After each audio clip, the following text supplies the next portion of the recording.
El presidente Piñera, candidatos, acuñó el término cómplices pasivos para referirse a quienes, durante la dictadura, teniendo posiciones de poder, no hicieron nada por frenar las graves violaciones a los derechos humanos. Como sabemos, después de esa dictadura, las peores violaciones a derechos humanos en Chile ocurrieron durante el estallido social, cuando todos ustedes, los cuatro, tenían posiciones importantes de poder, sea en el gobierno o en roles relevantes del oficialismo. Les quiero preguntar, ¿qué hicieron ustedes, si es que hicieron algo, por frenar esas violaciones a los derechos humanos durante el estallido social? ¿O si simplemente se conformaron con ser cómplices pasivos? Señor Desbordes, partamos con usted. Usted era presidente del mayor partido oficialista, Renovación Nacional. ¿Qué hizo? Bueno, está registrado todo lo que señalé, todo lo que dije, todo lo que hice en ese periodo.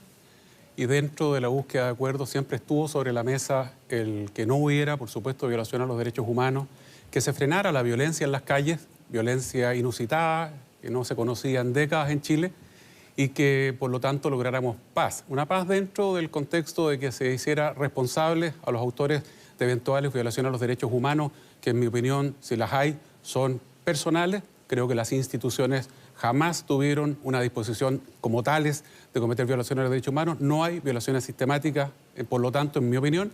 Y respecto de quienes hayan cometido delitos de uno u otro lado, lo que corresponde es que la justicia actúe. Señor Desbordes, usted dice que no hubo casos sistemáticos, que no hay las instituciones, pero no fueron 1, 2 o 3 casos. Solamente de acuerdo al catastro de las querellas del INDH son, por ejemplo, 173 casos de víctimas de traumas oculares. ¿Pueden ser sencillamente casos individuales cuando tienen esa dimensión las violaciones a los derechos humanos? No son sistemáticos, no son institucionales. La institución y cualquier otra policía del mundo se hubiera visto sobrepasada, y eso lo conversé con policías de varios países que vinieron a Chile a observar lo que aquí pasó. Perdón, se hubieran visto sobrepasadas, pero ¿cualquier policía del mundo le hubiera disparado los ojos a 173 personas? Eso lo está velando la justicia, pero disparos a los ojos es distinto de disparar de manera inadecuada y que el rebote termine llegando a los ojos. Yo no creo que la mayoría de los casos sean disparos directos a los ojos.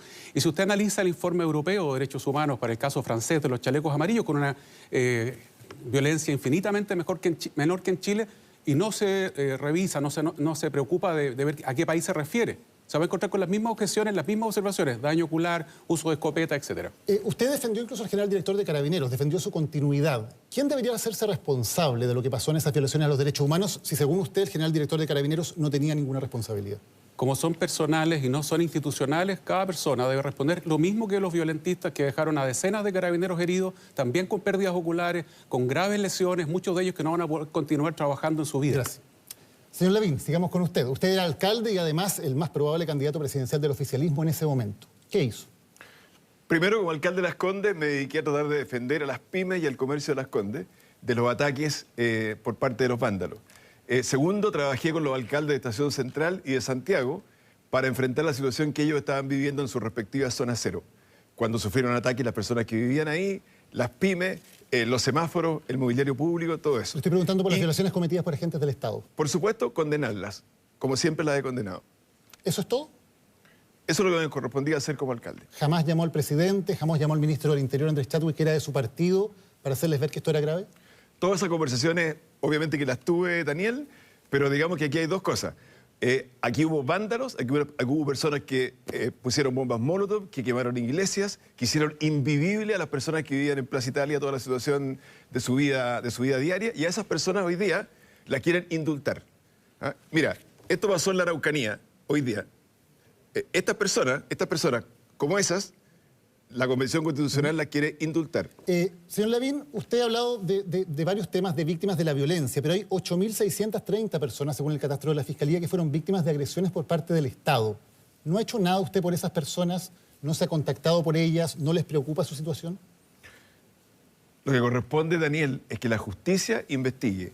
Y si hay violaciones a los derechos humanos, se vea quiénes son los responsables. ¿Hay violaciones a los derechos humanos en Chile? ¿Hubo violaciones durante el estallido social? A mi juicio, sí, pero esa determinación la tiene que tomar la justicia porque son casos específicos y no es una política sistemática. Alguien que tenga los derechos humanos como primera prioridad, después de lo que he escuchado, ¿debería votar por usted para presidente de Chile? Por supuesto que sí. Todos hemos aprendido en Chile lo que significa el respeto a los derechos humanos. Ustedes vieron cómo ayer hubo candidatos aquí que justificaron violación de los derechos humanos en Cuba en este momento. No estoy hablando de Chile hace 30 años, estoy hablando de Cuba hoy día. Y yo estoy preguntando de Chile hace 1 año y medio. Las condenamos absolutamente. Gracias, señor Lavín. Sebastián Sichel, usted era ministro de Desarrollo Social, era parte del comité político que se reunía en La Moneda. ¿Hizo algo? ¿Le hizo ver esta situación al presidente? ¿Lo conversó en el comité político para intentar frenar lo que ocurría? Primero, buenas noches a todos los televidentes, a ustedes, mucho gusto, gracias por la invitación. Creo que el debate es vital porque esta elección es vital. Y parto respondiéndote inmediatamente. En una democracia son las instituciones jurídicas las que persiguen las violaciones a los derechos humanos. La gran diferencia con el ejemplo que pone Daniel es que había una dictadura y por lo tanto había instituciones no independientes que podían fiscalizar la violación a los derechos humanos. Estamos en una democracia, aunque alguna izquierda nos quiera hacer creer que no. Y ese es el valor de tener instituciones separadas. Entonces, primero, lo que hicimos, y en eso estaba en el comité político, fue pedir a organismos internacionales que vinieran a Chile. No te olvides que esos organismos vinieron porque los solicitamos como gobierno. Segundo, y quizás lo más relevante, están esas causas en tribunales y hay un Estado de Derecho que funciona. Y por lo tanto los políticos no tenemos que hacer opinología respecto a esto. A mí me duele que se violen los derechos humanos. Me ha dolido toda la vida y toda mi historia política ha estado marcada por la protección de los derechos humanos. Y por eso mismo, pero, señor Sichel, en los tribunales espero la celeridad para la solicitud, para que se resuelvan estos casos de manera de condenar a aquellos que abusaron de los derechos humanos. ¿Es opinología que un ministro de un gobierno bajo el cual se producen violaciones a los derechos humanos haga gestiones, haga ver que esto es grave o incluso presente su renuncia si es que considera que esas violaciones a los derechos humanos... Daniel, yo estando en el gobierno estoy orgulloso de que el mismo gobierno haya pedido a organismos internacionales que vinieran a ver y visar y revisar que no se vulneraran los derechos humanos. El mismo gobierno presentó denuncias. Lo que tenemos que hacer hoy día, y esa es la gran diferencia probablemente con lo que yo veo en otros mundos culturales, es que tenemos que dejar que los tribunales de justicia determinen las responsabilidades. La opinología tiene que ver con que muchos hoy día están opinando respecto a algo que le corresponde a los tribunales determinar y no a nosotros. ¿Estuvo orgulloso también, por ejemplo, de que el presidente Piñera, siendo usted ministro, haya dicho que estamos en guerra? No, una aclaración que a mí me hubiera gustado en ese minuto. Y, por ejemplo, cuando, siendo usted ministro, Gustavo Gatica y Fabiola Campillay fueron dejados ciegos por agentes del Estado, ¿usted no pensó en tomar alguna acción más relevante dentro del gobierno? Un dolor tremendo y por lo mismo pedimos a organismos internacionales que vinieran a Chile y esas denuncias están en tribunales y me duele que se violen los derechos humanos en Chile, pero para eso tenemos instituciones responsables de sancionar. Gracias. Ignacio Briones, usted asumió como ministro de Hacienda 10 días después del estallido, también estaba en el comité político cuando todo esto ocurrió. ¿Qué hizo? Bueno, efectivamente en el comité político esta era una situación que se discutió siempre. Acá hay que reconocer, como lo ha hecho el presidente, el gobierno, los organismos internacionales, que hubo casos de atropello, fallaron los protocolos. Y en el comité político no solo invitamos a organismos internacionales que fueran veedores, sino que hubo un esfuerzo grande por hacer y actualizar los protocolos de una policía que, seamos honestos, ningún gobierno del pasado se atrevió a reformar, a modernizar y los protocolos fallaron. Pero con la misma claridad, Daniel, acá hay que dejar que las instituciones funcionen. Tenemos un Estado de Derecho. No corresponde saltarse las instituciones, corresponde que la Fiscalía investigue y que los tribunales de justicia fallen. Corresponde, por supuesto, que la Fiscalía investigue y que los tribunales fallen en los casos penales. Sin embargo, un gobierno tiene una responsabilidad. Bajo este gobierno ocurrieron esa serie de hechos. Bajo este gobierno ocurrieron esas violaciones a los derechos humanos. ¿Falló el control? ¿Falló el control de Carabineros? ¿Qué es lo que se hizo mal? Claro que falló Carabineros. Y le vuelvo a decir, acá seamos súper honestos. Acá hay una reforma de Carabineros pendiente. Y hubo casos de atropellos. Pero acá no hay una política de violación sistemática de los derechos humanos. Me parece, lo he dicho muchas veces, un insulto, una falta de respeto para los chilenos y chilenas que sí, en nuestra historia, vivieron una política sistemática de violación de derechos humanos, que la izquierda busca instalar políticamente ese concepto. Y es por esta misma razón, Daniel, que nosotros creo que somos la única candidatura que en nuestro programa de gobierno tiene un programa de derechos humanos, hace propuestas, porque los derechos humanos hay que defenderlos siempre, en toda circunstancia y lugar. Y yo me niego a que un tema tan relevante como este estemos en el córner, dejándoselo a la izquierda extrema para que instale mentiras, falsos conceptos de decir que acá hay una intencionalidad y una política de violación sistemática. Sí hay graves violaciones a los derechos humanos según informe de las Naciones Unidas, reiteradas en el tiempo y el espacio. ¿Eso también es falso? Daniel, insisto, acá no hay una política de violación sistemática de los derechos humanos. Este es un concepto que ha tratado de instalar la izquierda extrema y por eso que es tan importante no dejar este tema, que es un avance civilizatorio, a la izquierda extrema. Por eso nosotros, desde la centro-derecha, defendemos los derechos humanos y hacemos una propuesta en esta dirección. Lo digo con toda claridad. Gracias, señor Briones. Tenemos ahora 6 minutos para dialogar sobre este tema. Quiero partir precisamente por lo que decía Ignacio Briones. Decía, esta es la única candidatura que tiene un plan de reparación en derechos humanos. ¿Alguno de ustedes tiene también un plan de reparación en el tema de derechos humanos? ¿Nadie? Señor Lavín. Por supuesto que sí, Daniel. Pero lo que es importante aquí es que sean los tribunales de justicia primero los que determinen si hubo esa violación a los derechos humanos, que los responsables sean castigados, no es una política sistemática y que haya las compensaciones adecuadas. Perdón, las violaciones a los derechos humanos existieron. Lo que tienen que determinar los tribunales es quiénes son los responsables penalmente. Sí, por supuesto. Y que haya las compensaciones. Al mismo tiempo también creo que debe compensarse a las personas inocentes que han sido víctimas de toda esta situación de vandalismo relacionado con el estallido social y a todas las personas de la Araucanía que han sido víctimas también de asaltos, quema de camiones, quema de cosecha. Esas personas no pueden quedar en cero como están hoy día. Señor Sichel, ¿reparaciones para víctimas de las violaciones a los derechos humanos? Los tribunales tienen que determinarlas, pero tengo el agrado de que casi todo mi equipo, que me sigue hace mucho tiempo, todo el tiempo hemos estado frente a las dictaduras, porque no creemos en ningún tipo de vulneración de los derechos humanos y por lo tanto el tema de derechos humanos siempre ha sido esencial para quienes me acompañan. ¿Los tribunales? ¿No debería haber una política de Estado del gobierno de hacer reparaciones a, por ejemplo, personas que fueron dejadas ciegas por agentes del Estado? Creo que las reparaciones en Chile las determinan los tribunales. En eso consiste una democracia, Daniel. En las reparaciones y las indemnizaciones le corresponde a los tribunales determinarlas porque así es y opera el Estado de Derecho. Señor de Fordas.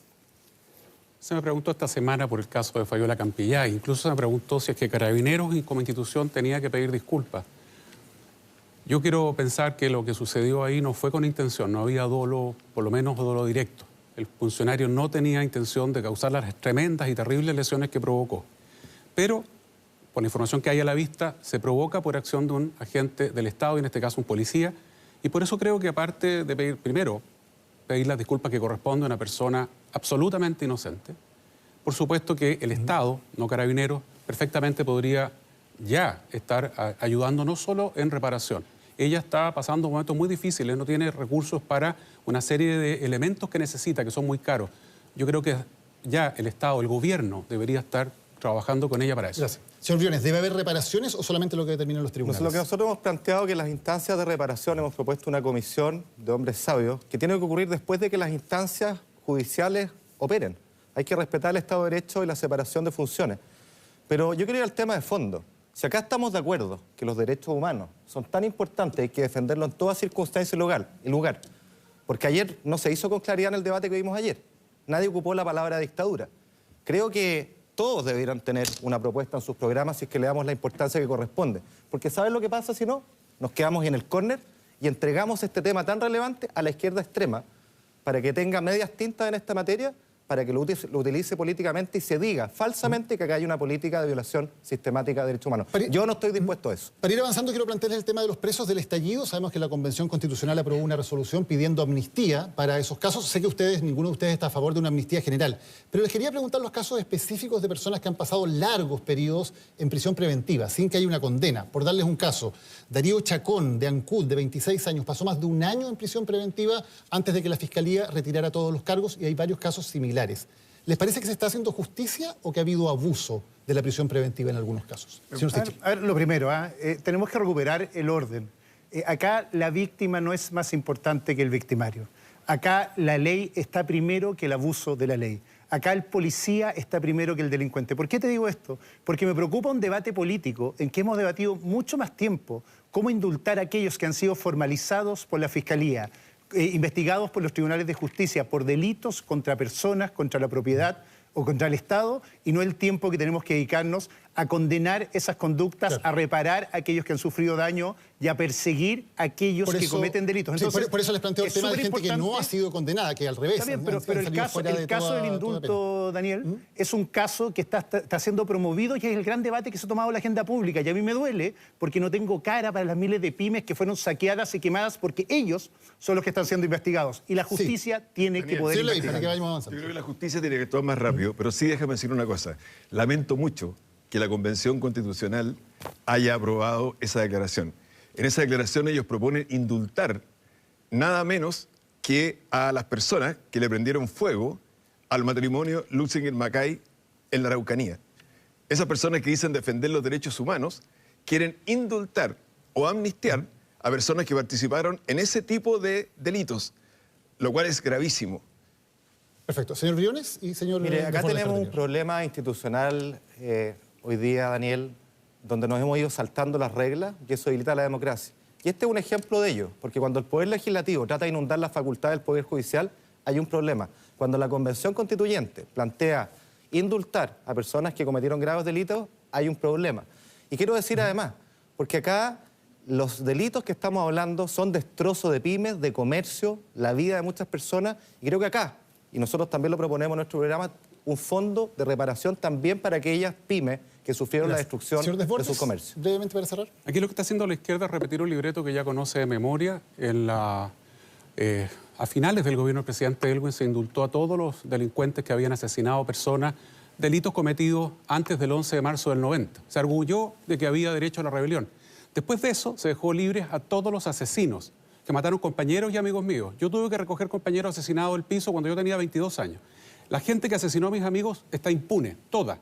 La gente que, para eso se construyó la cárcel de alta seguridad. Y sin embargo el gobierno del presidente Lagos, con apoyo del Congreso, los indultó a todos. Gracias. Y aquí quieren hacer exactamente lo mismo. Los carabineros del estallido, presos. Gracias. Los delincuentes que asesinaron y quemaron gente o atacaron gente, libres. Y esa ley del embudo yo no la acepto. Gracias, estamos en el tiempo. Solamente que levanten la mano. ¿Quiénes estarían dispuestos a cerrar el penal de Punta Peuco? Yo. Transformarlo en una cárcel de adultos mayores. Me gustaría decir por Muchas gracias. Transformarlo en una cárcel de adultos mayores. Después, pero estamos en el tiempo, pero le agradezco haber marcado esa diferencia entre ustedes. Muchas gracias.